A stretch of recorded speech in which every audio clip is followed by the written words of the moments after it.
So it looks like Microsoft is considering adding even more Game Pass tiers. Hopefully these new tiers add value and aren't too far out in the clouds.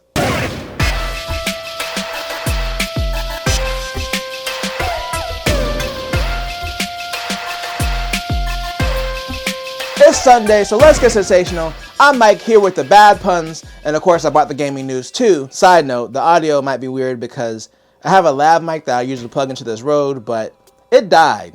And I knew it had a battery in it, but I never bought the replacement battery because it's like one of those weird, small batteries. So I'm working with this by itself for audio. So we'll see how it turns out. If it's weird, I apologize in advance. Just like I'm sure some people wish Microsoft would apologize for the changes they made to Game Pass. We've been talking about it the last couple of weeks, but they did a price increase to most of their tiers and they got rid of Game Pass Console in favor of Game Pass Standard, which is arguably worse.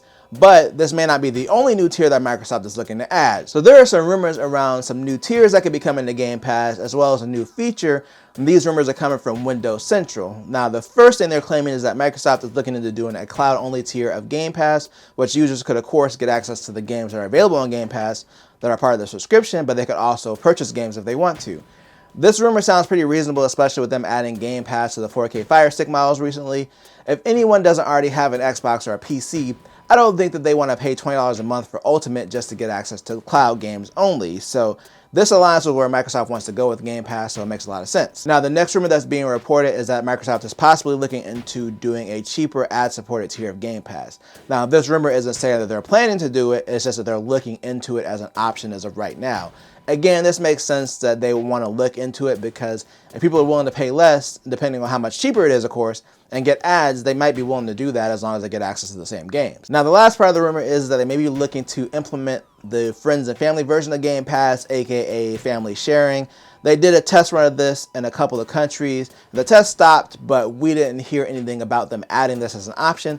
I mentioned this before, but personally, I'd be excited about it because we do have 2 Game Pass Ultimate subscriptions going on in my house right now. But this rumor actually says that it could be coming back in some form. So it could be that they're changing the way it's implemented from what they did during testing. Again, these are all rumors, so we'll see if any of these end up being true. But I would say the most likely one to come true is probably the cloud-only version of Game Pass. Now, a cloud-only version of Game Pass could also be a great way to play Call of Duty Modern Warfare 3 because that actually dropped on Game Pass last week. So Microsoft kind of did a surprise drop on Game Pass and they released the current Call of Duty Modern Warfare 3 on July 24th. I was kind of surprised by this, only because it didn't leak. When we got close to them announcing the upcoming Call of Duty, Black Ops 6, coming to Game Pass, it got leaked a few weeks ahead of the announcement, along with the new Doom game. So this could be something that came together at the last minute, and it's also a way for them to kind of get some of the heat off of them after those Game Pass price increases.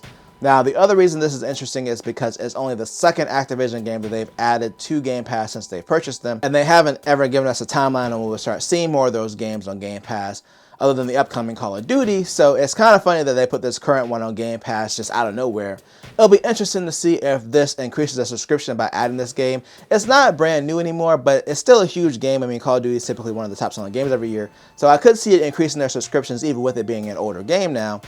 Either way, they paid a lot for Activision Blizzard, so I'm pretty sure they want that purchase to pay off. And speaking of purchases, WB has decided to purchase a game developer, which is weird considering that last week we talked about NetherRealm laying off their entire mobile division, and they're also owned by WB. But anyway, WB has decided to purchase Player First Games, which is the developer of one of their current games, Multiverses. Now, if you haven't played Multiverses, it's a free-to-play game that, well, it's basically Smash Brothers with characters from WB properties. Not saying that in a bad way, I've actually played it before and I think it's pretty fun.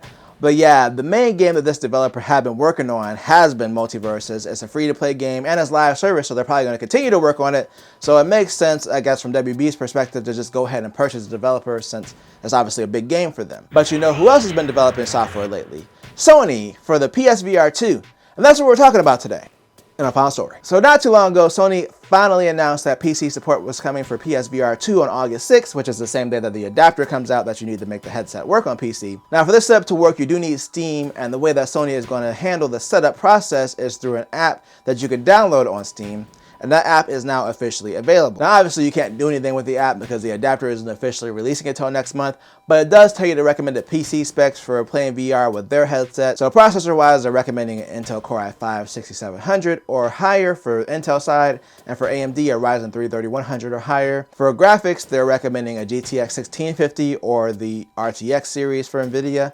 For the AMD side, they're recommending an RX 5500 XT or later or 6500 XT or later. So nothing too crazy specs-wise. It does say that the Sense controller is connected via Bluetooth, so I'm guessing the computer would need Bluetooth as well, unless the adapter will also have Bluetooth, but I doubt it considering that it's listed as a separate item from the adapter when they list everything that you'll need. Either way, I made the decision, for better or worse, to purchase the PSVR 2, so I'll be checking this out when it releases next month. But let me know in the comments if you'll be checking out PSVR 2's PC support. Again, let me know down below. And if you enjoyed this video, then make sure to tell a friend, tell a coworker, like, share, and subscribe, and hit that bell notification button thing to be notified when I drop a video or a live stream. And always do at least 2 things at the same time.